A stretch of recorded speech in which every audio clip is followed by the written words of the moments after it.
15 সেনা কর্মকর্তাকে গ্রেপ্তার দেখিয়ে কারাগারে পাঠানোর নির্দেশ রাখা হবে সাব জেলে, জানালো আইনজীবী। পলাতকদের আত্মসমর্পণে 7 দিনের মধ্যে বিজ্ঞপ্তি। বিএনপির দাবির পরদিন নির্বাচনে তত্ত্বাবধায়ক সরকারের আবহ তৈরির কথা জানালো ইসি। ইউনিয়নদের নির্ভয়ে কাজ করার নির্দেশ। বিকেলে যমুনায় এনসিপির পর জামায়াতের সাথে বৈঠক প্রধান উপদেষ্টার। আলোচনা জাতীয় নির্বাচন নিয়ে।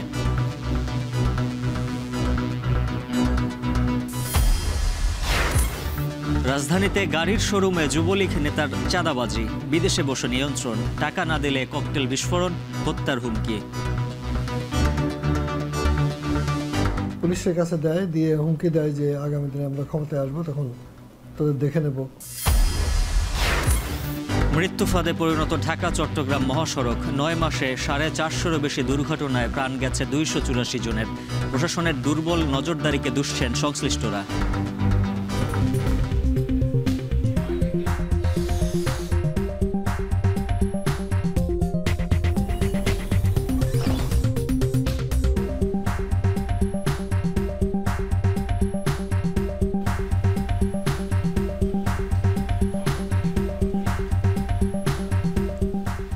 স্বাগত। এখন ঢাকায় পুরো আয়োজনের সঙ্গে আছে আমি উজ্জ্বল হাফিজ। অবশেষে গুমের 2 মামলা সহ মানবতা বিরোধী 3 মামলায় 15 জন সেনা কর্মকর্তাকে গ্রেপ্তার দেখিয়ে কারাগারে পাঠানোর নির্দেশ দিলেন আন্তর্জাতিক অপরাধ ট্রাইব্যুনাল। একই সঙ্গে পরোয়ানাভুক্ত পলাতক আসামিদের 7 দিনের মধ্যে আত্মসমর্পণে পত্রিকায় বিজ্ঞপ্তি দেওয়ারও নির্দেশ দেন আদালত। এর আগে সকালে কড়া নিরাপত্তায় শীতাতপ নিয়ন্ত্রিত প্রিজন ভ্যানে করে ট্রাইব্যুনালে হাজির করা হয় সেনা হেফাজতে থাকা ওই 15 জন কর্মকর্তাকে। এ সময় হাজিরাকে কেন্দ্র করে হাইকোর্ট এলাকায় নেওয়া হয় কড়া নিরাপত্তা ব্যবস্থা। বিস্তারিত প্রতিবেদনে। শীতাতপ নিয়ন্ত্রিত প্রিজন ভ্যানে করে বুধবার সকালে আন্তর্জাতিক অপরাধ ট্রাইব্যুনালে হাজির করা হয় সেনা হেফাজতে থাকা 15 সেনা সদস্যকে। গেল 11 অক্টোবর তাদের বিরুদ্ধে গ্রেপ্তারি পরোয়ানা জারির পর তাদেরকে হেফাজতে নেয় সেনাবাহিনী। কড়া নিরাপত্তায় ভোরবেলায় আদালত শুরুর আগেই আসামিদের প্রিজন ভ্যানটি হাইকোর্টে পৌঁছালেও সকাল 8:30টায় তাদের হাজির করা হয় ট্রাইব্যুনাল 1-এ। এ সময় প্রসিকিউশন 13 জনের বিরুদ্ধে 2টি গুমের মামলা এবং 2 জনের বিরুদ্ধে জুলাই আন্দোলনে রামপুরায় হত্যা মামলায় আসামি হিসেবে তুলে ধরেন। শুনানির পর প্রসিকিউশন জানায় আসামিদের গ্রেপ্তার দেখিয়ে কারাগারে পাঠানোর নির্দেশ দিয়েছে আদালত। তাদেরকে গ্রেপ্তার দেখিয়ে কারাগারে প্রেরণের নির্দেশ দেওয়া হয়েছে এবং পরবর্তী তারিখ 20 নভেম্বর ধার্য করা হয়েছে। এবং এই মামলায় শেখ হাসিনা সহ জেনারেল তারিক সিদ্দিকী সহ যে সমস্ত আসামি পলাতক আছেন তাদের বিরুদ্ধে পত্রিকায় বিজ্ঞপ্তি দিয়ে হাজির হওয়ার জন্য নির্দেশ দেওয়া হয়েছে। আগামী 1 সপ্তাহের মধ্যে এই পত্রিকায় বিজ্ঞপ্তি দিয়ে তাদের হাজির হওয়ার জন্য বলা হয়েছে। তাদেরকে কাস্টডিতে প্রেরণের নির্দেশ দেওয়া হয়েছে। কাস্টডিতে প্রেরণ মানে হচ্ছে কারা কর্তৃপক্ষের অধীনে তারা চলে যাবেন। কারা কর্তৃপক্ষ তাদেরকে কোথায় রাখবেন, অর্থাৎ কোন জেলে রাখবেন, কোন সাব জেলে রাখবেন, ঢাকায় রাখবেন না চট্টগ্রামে পাঠাবেন না অন্য কোথাও রাখবেন, এটা অ্যাবসোলুট অথরিটি কারা কর্তৃপক্ষের অর্থাৎ সরকারের। আদালতের কাজ হচ্ছে তাদেরকে কাস্টডিতে পাঠিয়ে দেওয়া। কাস্টডিটা মেনটেন করেন রাষ্ট্র বা স্বরাষ্ট্র মন্ত্রণালয় অথবা মোর স্পেসিফিক্যালি কারা অধিদপ্তর। সুতরাং কারা কর্তৃপক্ষ তাদেরকে কোন কারাগারে রাখবেন সেটা তারাই নির্ধারণ করবে। আগামী 5 ও 20 নভেম্বর এই 3 মামলার পরবর্তী তারিখ ধার্য করা হয়েছে। এদিকে আসামি পক্ষের দাবি, অভিযুক্ত সেনা সদস্যরা স্বেচ্ছায় আত্মসমর্পণ করেছেন। এ সময় তাদের সাব জেলে রাখা হবে বলে জানান তিনি। তারা আইনের প্রতি শ্রদ্ধাশীল হয়ে আজকে এই আদালতে তারা আত্মসমর্পণ করেছে। তারা সবাই আশা করে তারা এই আদালতের মাধ্যমে ন্যায় বিচার পাবে। যারা সত্যিকারে অপরাধ সংগঠিত করেছে তারা পার্শ্ববর্তী দেশ ভারতে পালিয়ে গেছে। এই অফিসার অত্যন্ত বলিয়ান এবং তারা নির্দোষ এবং তারা কোর্টের মাধ্যমে ভবিষ্যতে নির্দোষ প্রমাণিত হবে বলে আমরা আশা করি। আসামিরা কাস্টডিতে নয় বরং সেনা আইন অনুযায়ী আর্মির অ্যাটাচমেন্টে ছিল। আগামী শুনানিতে তাদের জামিন আবেদন করা হবে বলে জানান আইনজীবী। এদিকে 3 মামলায় শেখ হাসিনা সহ পরোয়ানাভুক্ত পলাতক আসামিদের আত্মসমর্পণ করতে আগামী 7 দিনের মধ্যে সংবাদপত্রে বিজ্ঞপ্তি প্রকাশের নির্দেশ দিয়েছেন ট্রাইব্যুনাল। হোসেন জাহিদ, এখন, ঢাকা। জাতীয় নির্বাচনে তত্ত্বাবধায়ক সরকারের আবহ তৈরি করা হবে বলে জানিয়েছেন নির্বাচন কমিশন। সকালে নির্বাচন প্রশিক্ষণ ইনস্টিটিউটে নির্বাচন ব্যবস্থাপনা সংক্রান্ত প্রশিক্ষণ অনুষ্ঠানে সিএম নাসির উদ্দিন বলেন, নির্বাচন আয়োজনে কোনো চাপের কাছে নতি স্বীকার করবে না ইসি।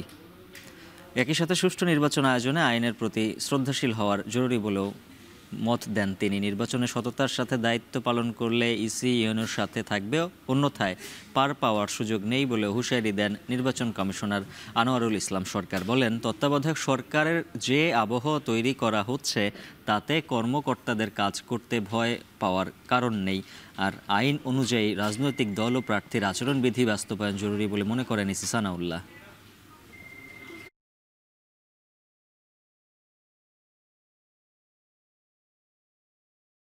আমরা চাই সর্বস্তরে সবাই আমরা আইন মেনে চলব, আইনের প্রতি শ্রদ্ধাশীল থাকব এবং আইনকে এস্টাবলিশ করব। সবকিছু শেষ হওয়ার পরে তখন দেখবেন যে আর কেউ নাই, সবাই মারামারি করে ভোটের কেন্দ্র দখল করে বাক্স দখল করে বাড়ি চলে গেছে আর আপনি গিয়ে হাজির হলেন। সেটা যাতে না হয়, কোনো চাপের কাছে নথি স্বীকার করবেন না এবং সম্পূর্ণভাবে নিজের সিদ্ধান্তে, আইন অনুযায়ী সিদ্ধান্তে অটল থাকবেন। আমাদের পক্ষ থেকে আমরা সার্বিক সহযোগিতা দেব এবং নির্বাচন কমিশনও কিন্তু কারো কোনো অন্যায় চাপের কাছে নথি স্বীকার করবে না। জাতীয় নির্বাচন উপলক্ষে নির্বাচন ব্যবস্থা সংক্রান্ত প্রশিক্ষণ নিচ্ছেন উপজেলা নির্বাহী কর্মকর্তারা। সবশেষ খবর জানাতে সভাস্থল থেকে যুক্ত আছেন সহকর্মী মিয়া আমিরুল। আমিরুল, প্রশিক্ষণ অনুষ্ঠানে আর কে কি বলেছেন? নির্বাচন আয়োজনে সুষ্ঠু করতে কি ব্যবস্থা নেওয়া হবে এবং প্রশিক্ষণে কোন কোন বিষয়গুলো গুরুত্ব পাচ্ছে? উজ্জ্বল, নিশ্চয়ই প্রশিক্ষণে যে বিষয়গুলো গুরুত্ব পাচ্ছে সেটি মূলত ছিল যে নির্বাচনী কর্মকর্তাদের ঘিরে প্রধান নির্বাচন কমিশনার সহ অন্যান্য যে কমিশনার রয়েছে তারা বিভিন্ন ধরনের দিক নির্দেশনাগুলো দিচ্ছেন এবং একই সাথে এখানটায় বলা হচ্ছে এই প্রশিক্ষণ নিতে যারা এসেছেন তাদের অনেকেই বিগত নির্বাচনের দায়িত্বে ছিলেন, সেই সাথে তাদের আরও বেশ কয়েকটি নির্বাচনের অভিজ্ঞতা রয়েছে বলে আমরা জানতে পেরেছি। তো সব মিলিয়ে যেহেতু বিগত নির্বাচন নিয়ে নানা ধরনের প্রশ্ন রয়েছে, সেই হিসাবে নির্বাচন কমিশনের পক্ষ থেকে বারে বারে কিন্তু সতর্ক করা হচ্ছে এবং সবশেষ প্রধান নির্বাচন কমিশনার কিন্তু কথা বলেছিলেন এই প্রশিক্ষণার্থীদের সামনেই। তিনি যেমনটি জানিয়েছেন যে মূলত কোনো ধরনের চাপ কিন্তু সৃষ্টি করা হলে কিংবা কোনো ধরনের অবস্থায় কিন্তু নির্বাচন কমিশন পিছু হটবে না। তারা কিন্তু সবসময় তাদের যে দায়িত্ব রয়েছে কিংবা নিরপেক্ষতার যে জায়গা রয়েছে সেটি করবে। এবং একই সাথে এর আগে কথা বলেছিলেন নির্বাচন কমিশনার রহমান আল মাসুদ। তিনি এই প্রশিক্ষণার্থীদের সামনে আইনের বিভিন্ন বিষয় তুলে ধরেছেন এবং একই সাথে বলেছেন যে তারা যেহেতু নির্বাচনে সহকারী প্রিজাইডিংয়ের দায়িত্বে থাকবেন, তাদের কী কী ধরনের দায়িত্ব রয়েছে কিংবা বাধ্যবাধকতা রয়েছে এবং তাদের যে কার্যকারিতা রয়েছে তারা কিন্তু সেই বিষয়গুলো বলেছেন। এবং একই সাথে এর আগে কথা বলেছিলেন আরেক নির্বাচন কমিশনার, তিনি আনোয়ারুল ইসলাম সরকার। আনোয়ারুল ইসলাম সরকারের কথায় মূলত অন্যরকম একটি অনুষঙ্গ ছিল। তিনি যেমনটি বলেছেন যে নির্বাচনের সময় যারা দায়িত্ব পালন করেন তাদের সততা নিয়ে একটি প্রশ্ন থাকে, যেহেতু বিভিন্ন জায়গায় তাদের দায়িত্ব পালন করতে হয়, সেখানটায় কিন্তু বলা চলে এখানটায় রাজনৈতিক প্রভাব থেকে থাকে। বলা চলে আজকের এই প্রশিক্ষণ থেকে আগামী নির্বাচন ঘিরে তারা এই উপজেলা পর্যায়ের কর্মকর্তাদেরকে তারা বিভিন্ন ধরনের দিক নির্দেশনা দিচ্ছেন, যেটি সামনে নির্বাচনে কাজে আসতে পারে। উজ্জ্বল। ইসি সচিবালয় থেকে যুক্ত ছিলেন মিয়া আমিরুল। বিএনপির পর এবার এনসিপি ও জামায়াতের সঙ্গে বৈঠকে বসছেন প্রধান উপদেষ্টা ডক্টর মোহাম্মদ ইউনূস। বিকেলে 5:15টায় প্রধান উপদেষ্টার সঙ্গে বৈঠক করতে যমুনায় যাবেন নাহিদ ইসলামের নেতৃত্বে এনসিপির প্রতিনিধি দল। এরপর সন্ধ্যা 6টায় ডক্টর ইউনূসের সঙ্গে বৈঠক করবে জামায়াতে ইসলামী। দলের নায়েবে আমির ডাক্তার আবদুল্লাহ তাহেরের নেতৃত্বে 5 সদস্যের প্রতিনিধি দল এই বৈঠকে অংশ নেবে। এর আগে গত মঙ্গলবার সন্ধ্যায় রাষ্ট্রীয় অতিথি ভবন যমুনায় প্রধান উপদেষ্টা ডক্টর মোহাম্মদ ইউনূসের সঙ্গে বিএনপি নেতারা সাক্ষাৎ করেন। এ সময় নির্বাচনের প্রস্তুতি, প্রশাসনের রদবদল সহ দেশের সার্বিক অবস্থা নিয়ে আলোচনা হয়।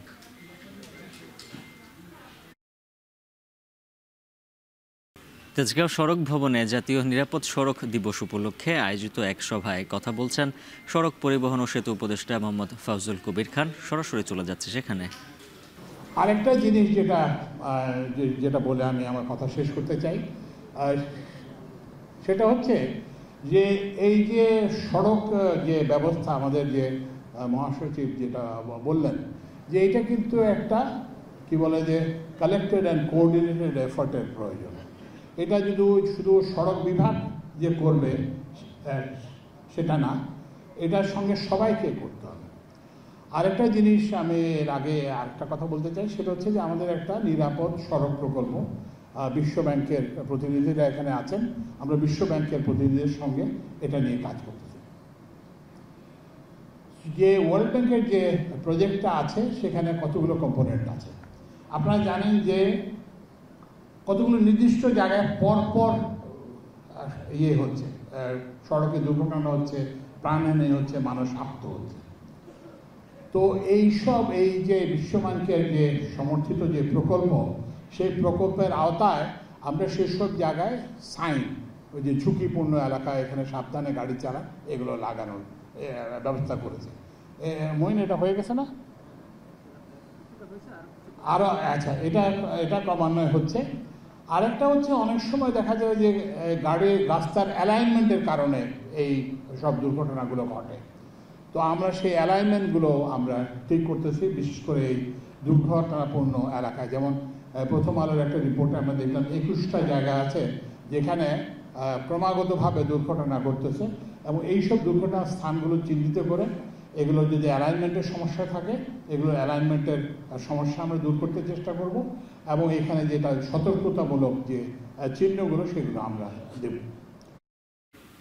নিরাপদ সড়ক দিবসের অনুষ্ঠানে কথা বলছিলেন উপদেষ্টা ফাউজুল কবির খান, সরাসরি ছিলাম সেখানে। সড়ক মহাসড়কে ঘুরছে চাকা, যে চাকা সচল রাখে দেশের অর্থনীতি ও যোগাযোগের প্রাণপ্রবাহ, অথচ সেই চাকাই কেড়ে নিচ্ছে অগণিত প্রাণ। গেল 9 মাসে কেবল ঢাকা চট্টগ্রাম মহাসড়কেই 465টি দুর্ঘটনায় প্রাণ গেছে 284 জনের, আহত হয়েছেন 509 জন। 84টি অপরিকল্পিত ইউটার্ন বেশিরভাগই পরিণত হয়েছে মৃত্যু ফাঁদে। মাসুদ আলমের প্রতিবেদন, ক্যামেরায় ছিলেন ফোরকার আহমেদ। গেল 22 আগস্ট কুমিল্লার পদুয়ার বাজার বিশ্ব রোডের ইউটার্নে কন্টেনারের নিচে চাপা পড়ে নিহত হয় এক পরিবারের 4 জন, যাতে নিঃস্ব হয় পরিবার। দুর্ঘটনার পর চালক আটক হলেও স্বজনদের আকুতি আর কোনো পরিবারে যেন এমন কালো ছায়া নেমে না আসে।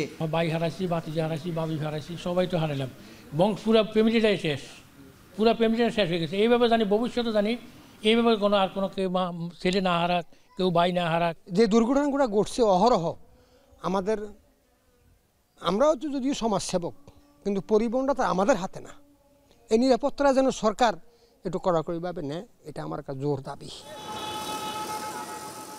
আলোচিত এই দুর্ঘটনা ছাড়াও হাইওয়ে পুলিশ কুমিল্লা রিজিয়নের তথ্য মতে গেল 9 মাসে শুধুমাত্র ঢাকা চট্টগ্রাম মহাসড়কেই 465টি দুর্ঘটনা ঘটেছে, যাতে প্রাণ গেছে 284 জনের, আহত হয়েছেন 509 জন, আর পঙ্গুত্ব বরণ করেছেন বহু চালক ও যাত্রী। আর পুরো রিজিয়নে 842 দুর্ঘটনায় প্রাণ হারিয়েছেন 525 জন। দেশের অর্থনীতির লাইফলাইন ঢাকা চট্টগ্রাম মহাসড়কে প্রতিদিন হাজারো ট্রাক, কাভার্ড ভ্যান, লরি ছুটে চলে বন্দর থেকে রাজধানীতে। 2 লেন থেকে 15 বছর আগে মহাসড়কটি 4 লেনে উন্নীত হলেও বাড়েনি নিরাপত্তা। কয়েকগুণ বেড়েছে যানবাহনের চাপ, যাতে প্রতিনিয়ত বাড়ছে যানজট ও দুর্ঘটনা। কুমিল্লার 104 কিলোমিটার অংশে রয়েছে 84টি ইউটার্ন। সড়ক বিভাগের অপরিকল্পিত এসব ইউটার্নের বেশিরভাগ এখন পরিণত হয়েছে মৃত্যু ফাঁদে, যার জন্য দায়ী করা হচ্ছে উল্টো পথে যান ও নিষিদ্ধ 3 হুইলারের দৌরাত্ম্যকে। এদিকে নিরাপদে সড়ক পারাপারের জন্য 55টি ফুটওভার ব্রিজ থাকলেও বেশিরভাগই ব্যবহারহীন। সড়কের বিভিন্ন অংশ দিয়েই প্রতিদিন পারাপার হচ্ছেন চলাচলকারীরা।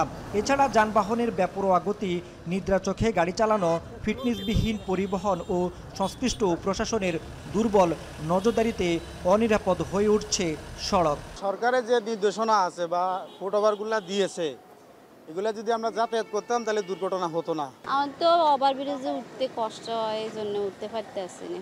তো দুর্ঘটনা যদি মারা যান তাহলে দায় দিব কাকে? আল্লাহ রাতে।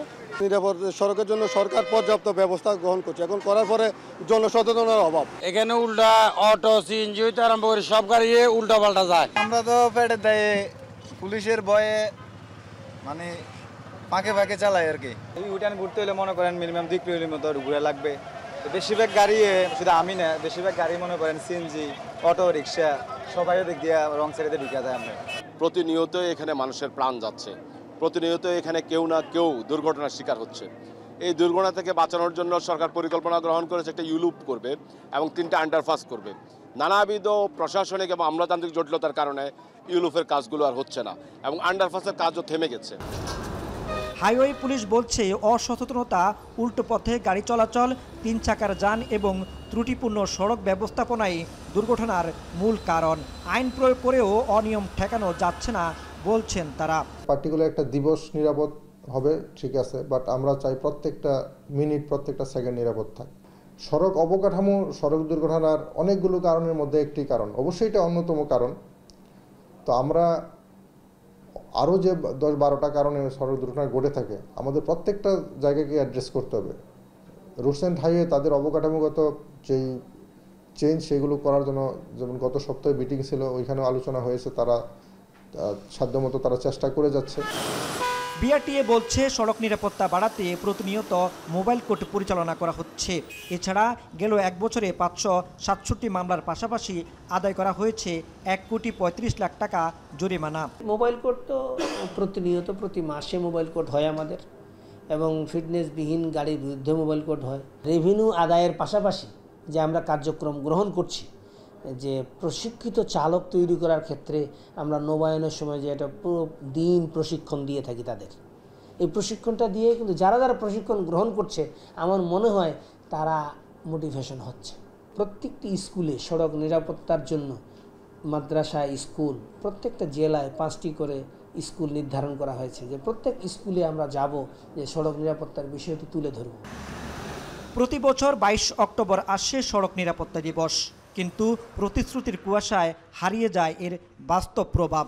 কতটুকু দায় নিচ্ছে সড়ক বিভাগ, বিআরটিএ ও হাইওয়ে পুলিশ? এবার সড়ক নিরাপত্তা দিবসের প্রতিশ্রুতি যেন না থাকে শুধু ক্যালেন্ডারের পাতায়, বরং বাঁচিয়ে রাখুক প্রতিটি মানুষকে, প্রতিটি পরিবারের স্বপ্নকে। সেই প্রত্যাশা সবার। মাসুদ আলম, এখন, কুমিল্লা। রাজধানীতে রিকন্ডিশন গাড়ির শোরুমে বিদেশে বসেই চাঁদাবাজির কলকাঠি নাড়ছে পলাতক যুবলীগ নেতা। চাঁদা দিতে অস্বীকৃতি জানালেই ককটেল বিস্ফোরণের মতো ঘটনার শিকার হতে হচ্ছে কোটি টাকার ব্যবসা প্রতিষ্ঠানকে। ব্যবসায়ীরা বলছেন প্রশাসনের গাফিলতিতে এমনটা সম্ভব হচ্ছে। ছড়িয়ে পড়ছে রাজধানীর বিভিন্ন প্রান্তে। রাজীব শেখের ক্যামেরায় আরও জানাচ্ছেন শাহরিয়ার জামান পুলক।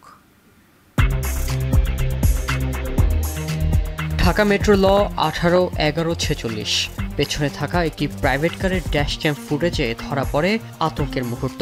বাইকে থাকা 2 জন কালো শার্ট পরা ব্যক্তি কিছু একটা ছুঁড়ে মারছেন গাড়ির শোরুমের দিকে। মুহূর্তেই বিস্ফোরণ। শোরুমের কাচের দেয়াল ভেঙে ধসে পড়ে কোটি কোটি টাকার দামি গাড়ির উপর। ধোঁয়া আর আতঙ্ক ছড়িয়ে পড়ে পুরো এলাকায়। সাম্প্রতিক সময়ে রাজধানীর কুড়িল থেকে নতুন বাজার পর্যন্ত বিস্তৃত গাড়ির শোরুমগুলোকে টার্গেট করা হচ্ছে। এ সময় অন্তত 12টি বিক্রয় কেন্দ্রে ককটেল হামলা হয়েছে। ব্যবসায়ীদের অভিযোগ, চাঁদা দিতে অস্বীকৃতি জানালেই টার্গেট করা হচ্ছে। শুধু হামলাই নয়, হুমকি আসছে মেরে ফেলারও। নাম প্রকাশে অনিচ্ছুক এক ব্যবসায়ী আমাদের জানান, তার শোরুমে এর আগেও 2 বার হামলা চালিয়েছে চাঁদাবাজ চক্র। এছাড়া এখনও ফোন আসছে আমাদের কন্টিনিউয়াসলি। এই হামলার পরে হামলার পরে এসেছে আমাদের কাছে 10 লাখ টাকা আগে চাওয়া হয়েছিল, এখন বলেছে 10 লাখ টাকায় হবে না, এখন জানের জীবন নেওয়ার হুমকি দেওয়া হচ্ছে। হামলার পরই আমাদেরকে ফোন দেওয়া হয় এবং ফোন দিয়ে বলা হয় যে এরপরে আরও বড় হামলা হবে। আর হামলার পর শুরু হয় ভয় দেখানোর বার্তা।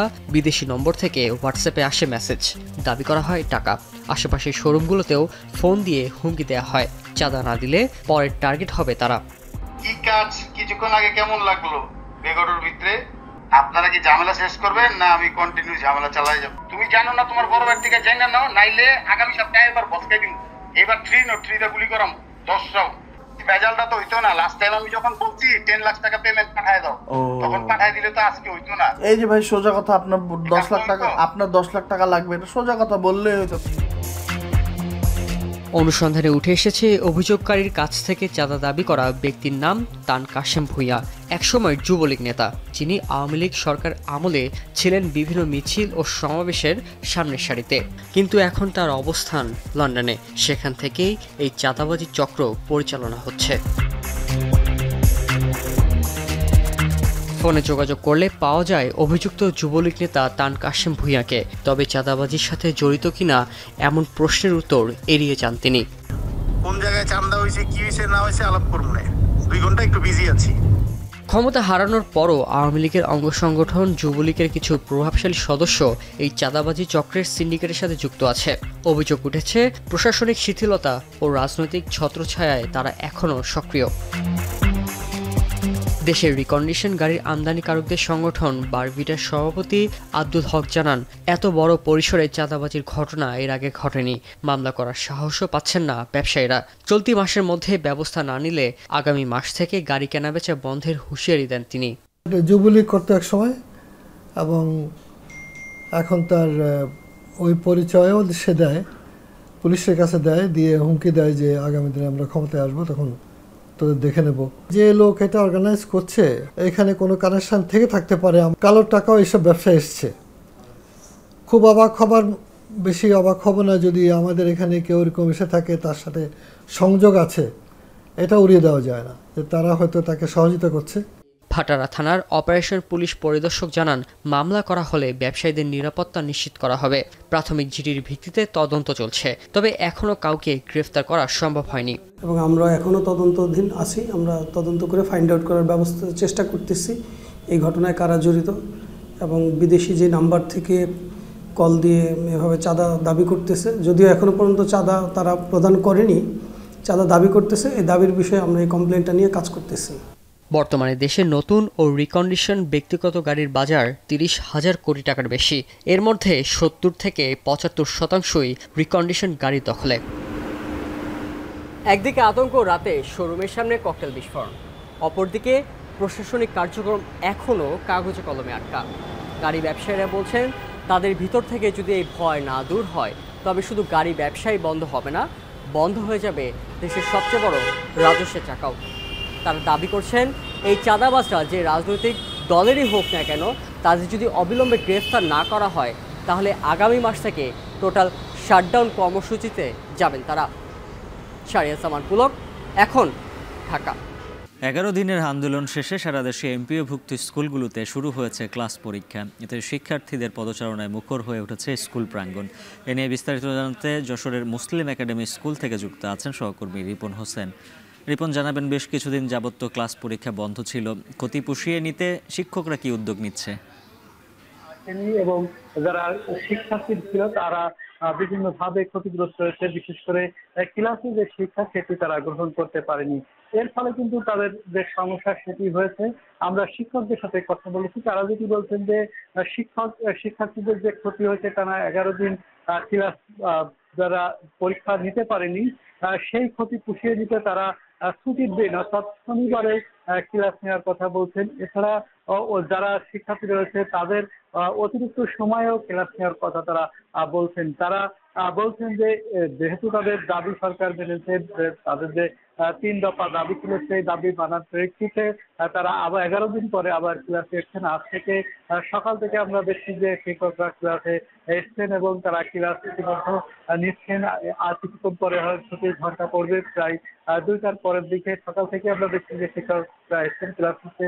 এই ক্লাস নেওয়ার পর্যায়ে তারা 11 দিন পরে ক্লাস আসতে পেরে, ক্লাসে শিখতে পেরে খুশি শিক্ষার্থী যারা রয়েছে তারাও। তো সবগুলো এই ছিল এখান থেকে আমার কাছে সর্বশেষ উজ্জ্বল হাফিজ। যশোর থেকে যুক্ত ছিলেন রিপন হোসেন। তত্ত্বাবধায়ক সরকার বাতিলের রায়ের বিরুদ্ধে পুনরায় আপিলের ওপর দ্বিতীয় দিনের মতো সুপ্রিম কোর্টের আপিল বিভাগে শুনানি শুরু হয়েছে। এই বিষয়ে বিস্তারিত জানাতে যুক্ত আছেন সহকর্মী তৌহিদুল তারেক। এখন পর্যন্ত শুনানিতে কি কি যুক্তিতর্ক উপস্থাপন করা হয়েছে, কি তথ্য রয়েছে জানাবেন?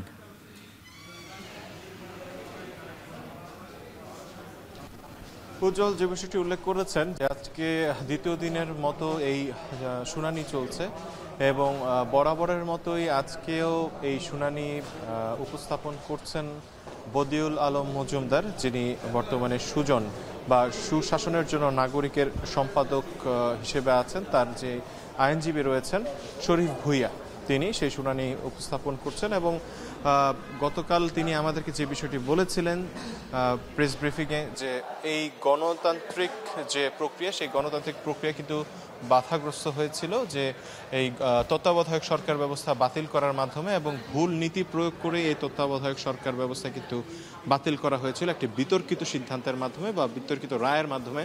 এবং আজকে সেই শুনানিতে তিনি ওই বিষয়গুলোরই বিশদ ব্যাখ্যা, বিভিন্ন ব্যাখ্যা তিনি তুলে ধরছেন বিচারক মণ্ডলীর সামনে। এবং যে বিষয়গুলো থাকে মূলত যে আইনের বিষয়,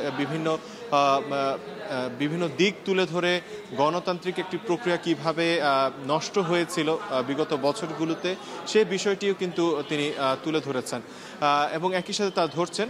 এই শুনানি কিন্তু শুরু হয়েছে আজ 11টা নাগাদ। এরপরে কিন্তু একটি ব্রেক ছিল, ব্রেকের পর আবারও সেই শুনানি শুরু হয়েছে। এবং আমরা যতটুকু জানি যে এই শুনানির শেষে এই যিনি আছেন শরীফ ভূঁইয়া, তিনি গণমাধ্যমের সাথে কথা বলবেন এবং আরও বিস্তারিত আমাদেরকে জানাবেন।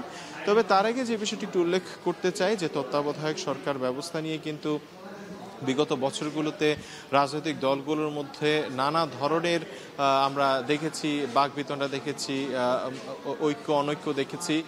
একই সাথে 1996 সালে সর্বপ্রথম যখন এই তত্ত্বাবধায়ক সরকার ব্যবস্থা ত্রয়োদশ সংশোধনীর মাধ্যমে বাংলাদেশের যে গণতান্ত্রিক প্রক্রিয়া, নির্বাচনী প্রক্রিয়াতে যুক্ত করা হয়, তখন কিন্তু এই আওয়ামী লীগের একটি অপ্রতিরোধ্য দাবির মুখেই এই দাবিটি গ্রহণ করা হয়েছিল। এবং সেই দাবিটি কিন্তু খুবই দেখা যায় যে 2011 সালে আওয়ামী লীগ সরকার ক্ষমতায় আসার পরেই কিন্তু সেই দাবি থেকে তারা সরে এসে সেই তত্ত্বাবধায়ক সরকার ব্যবস্থা পঞ্চদশ সংশোধনীর মাধ্যমে কিন্তু সেই তত্ত্বাবধায়ক সরকার ব্যবস্থা বাতিল করা হয়। সে সময় যে বিরোধী দলগুলো ছিল, বিএনপি সহ বিভিন্ন দল কিন্তু সেটার সমালোচনা করেছে এবং তারা বলেছিল যে সেটি আওয়ামী সরকারের ক্ষমতায় পাকাপোক্ত হওয়া কিংবা স্থায়ী হওয়ার জন্য তারা যে অপকৌশল করছে, সেই অপকৌশল হিসেবে কিন্তু তারা সেটাকে ব্যাখ্যা করেছিল।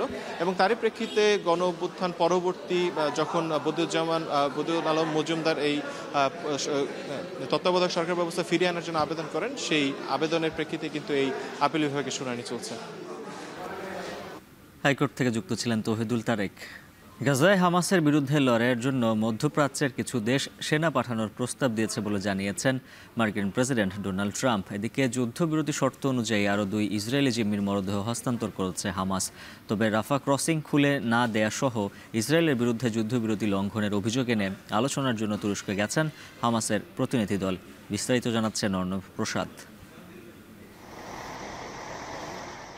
যুদ্ধবিরতি কার্যকরের পরও এটি লঙ্ঘনের পাল্টাপাল্টি অভিযোগ করে আসছে হামাস ও ইসরায়েল।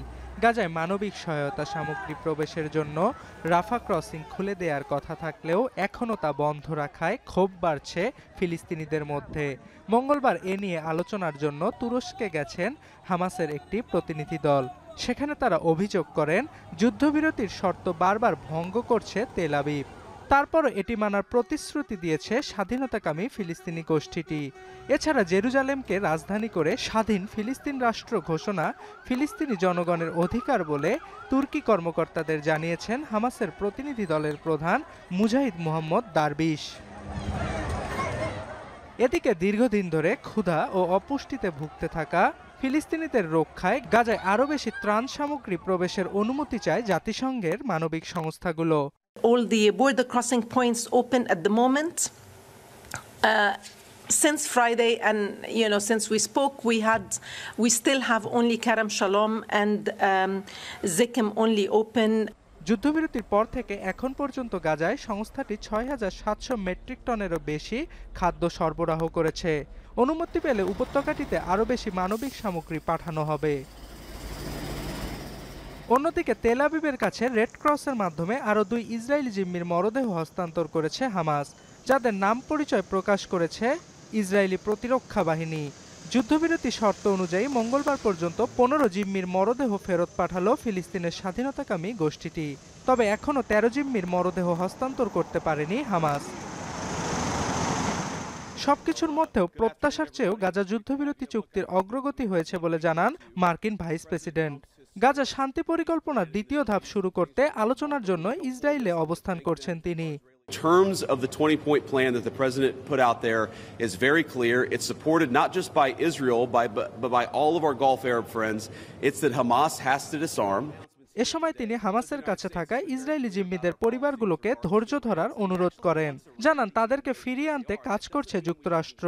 তবে তার আহ্বান সত্ত্বেও তেল আবিবে যুক্তরাষ্ট্রের দূতাবাসের সামনে বিক্ষোভ করেছে জিম্মিদের পরিবারের সদস্যরা। 15 families who have been waiting every single day for that blessed call, the call informing them that their loved one is finally coming back.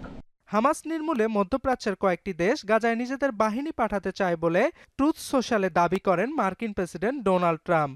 তবে ঠিক কোন কোন দেশ তাকে এ প্রস্তাব জানিয়েছে তা স্পষ্ট করেননি বার্তায়। অর্ণব প্রসাদ, এখন বিশ্ব। সচিবালয়ে কথা বলছেন আইন উপদেষ্টা, সরাসরি চলে যাচ্ছে সেখানে। নির্বাচনকারী সরকার ছোট হবে টবে নাকি এই ধরনের কোনো দাবিও কোনো মহল থেকে উত্থাপিত হয়নি। সেটা তো ওনারা এর আগেও বলেছে, এটা আমার কোনো কমেন্ট নাই, এটা ওনারা বলেছে, এটা উপদেষ্টা পরিষদ আমাদের প্রধান উপদেষ্টা সিদ্ধান্ত নেবেন। আমি চলে যাচ্ছি। না জনপ্রশাসনের দায়িত্ব তো ওনারা, উনি জনপ্রশাসনের দায়িত্ব আরো ক্লোজলি মনিটর করবেন এটা বলেছেন উনি।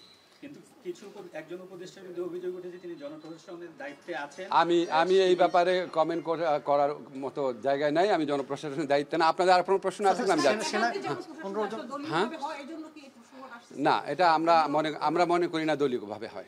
সেনা কর্মকর্তাদের আজকে ট্রাইব্যুনালে হাজির করা হয়েছে। শোনেন, আমাদের বিরুদ্ধে সব দলই অভিযোগ করে যে এক দল বলে ওই দলের লোক আছে, আরেক দল বলে ওই দলের লোক আছে, আরেক দল বলে ওই দলের লোক আছে। যেহেতু সব দলই অভিযোগ করে অন্য দলের লোক আছে, তার মানে হচ্ছে আমরা নিরপেক্ষভাবে দায়িত্ব পালন করছি। স্যার, 15 জন সেনা কর্মকর্তাকে নিয়ে আসা হয়েছে, তাদেরকে ফাইনাল সাবজেলেও রাখার একটা সিদ্ধান্ত হয়েছে। সরকার বিষয়টা কিভাবে দেখছে এবং তাদের জন্য আলাদা সাবজেল প্রয়োজন হলো বা কেন স্যার?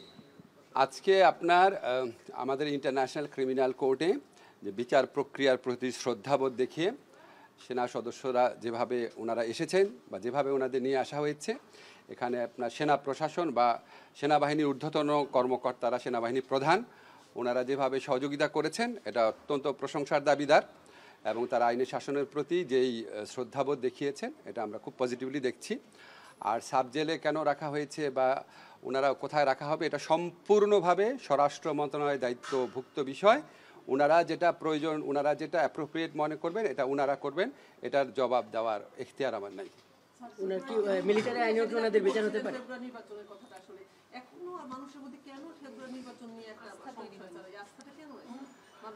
আমি মাঠে ঘাটে আস্থার অভাব আছে নাকি আমি জানি না, তবে আমার মনে হয় রাজনৈতিক দলগুলোর মধ্যে যেরকম অনৈক্য থাকে আপনার, ওনারা একজন আরেকজনের বিরুদ্ধে যেভাবে বলে ওইটার কারণে হয়তো।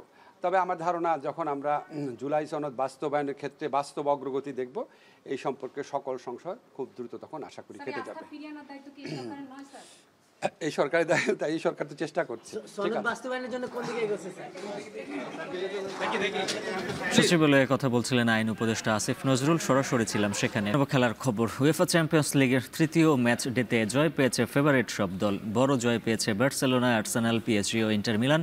তবে অঘটনের শিকার হয়েছে নাপোলি, ধাক্কা খেয়েছে আথলেটিকো মাদ্রিদ।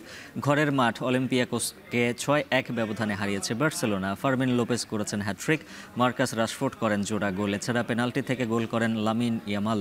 বায়ার লেভারকুসেনকে 7-2 গোলের বড় ব্যবধানে হারিয়েছে বর্তমান চ্যাম্পিয়ন পিএসজি। ডেজিরে 2-2টি করে গোল করেন। এছাড়া স্কোরশিটে নাম তোলেন দেমবেলে, ভিতিনহা, কাব্রাস খেলিয়ারাও। কোপেনহেগেনের বিপক্ষে 4-2 ব্যবধানে রোমাঞ্চকর জয় পেয়েছে বরুসিয়া ডর্টমুন্ড। বেনফিকাকে 3-0 গোলে হারিয়েছে নিউক্যাসল ইউনাইটেড। ইন্টার মিলান 4-0 গোলে সেন্ট ইউনিয়ন ও ভিয়ারিয়ালকে 2-0 ব্যবধানে হারিয়েছে ম্যানচেস্টার সিটি। অবশ্য অঘটনের শিকার হয়েছে নাপোলি।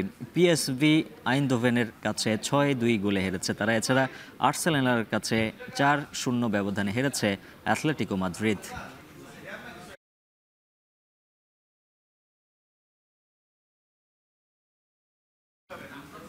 শেষ করবে এখন ঢাকা, শিরোনামগুলো জানিয়ে দিচ্ছে আরও একবার।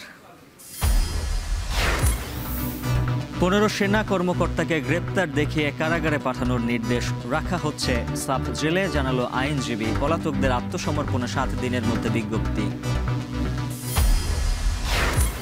বিএনপির দাবির পর দিন নির্বাচনে তত্ত্বাবধায়ক সরকারের আবহ তৈরির কথা জানালো ইসি। সতর্ক করল কেন্দ্রের নিরাপত্তায় গাফিলতি না করতে।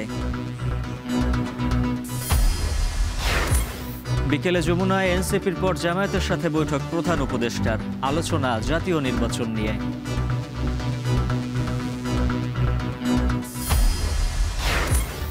রাজধানীতে গাড়ির শোরুমে যুবলীগ নেতার চাঁদাবাজি, বিদেশে বসে নিয়ন্ত্রণ, টাকা না দিলে ককটেল বিস্ফোরণ, হত্যার হুমকি। পুলিশের কাছে দেয়, দিয়ে হুমকি দেয় যে আগামী দিনে আমরা ক্ষমতায় আসবো, তখন তোদের দেখে নেব। মৃত্যু ফাঁদে পরিণত ঢাকা চট্টগ্রাম মহাসড়ক, 9 মাসে 450-রও বেশি দুর্ঘটনায় প্রাণ গেছে 284 জনের। প্রশাসনের দুর্বল নজরদারিকে দুষছেন সংশ্লিষ্টরা। আর এই ছিল এখন ঢাকার আয়োজন। এখন টেলিভিশন ওয়েবসাইটে দেখুন এখন.tv, ফেসবুকে দেখুন facebook.com/tv.এখন, সরাসরি ইউটিউবে দেখুন youtube.com/c/echontv।